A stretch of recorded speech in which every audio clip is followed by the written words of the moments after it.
এসেছি। বলছি বৌমা, দেরি হলো কেন আসতে তোমার এত? আরে ওষুধটা ভালো করে বুঝে এলাম না, তার জন্য এত দেরি হয়েছে। বলছি মা, ভালো করে বুঝেছো তো ওষুধটা কিভাবে খেতে হবে আমায়? হ্যাঁ মা, আমি ভালো করে বুঝে এসেছি, আপনাকে কোনো টেনশন নিতে হবে না, আমি ওষুধ ভালো করে বুঝে এসেছি।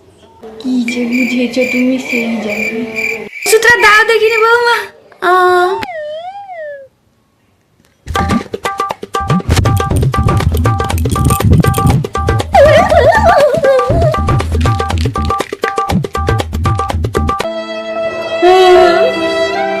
বৌমা, তোমাকে ডাক্তারবাবু এরকম ওষুধ খাইয়ে দিতে বলেছিল।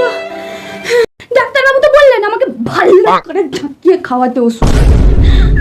কি গাধা বৌমাকে নিয়ে এসেছি।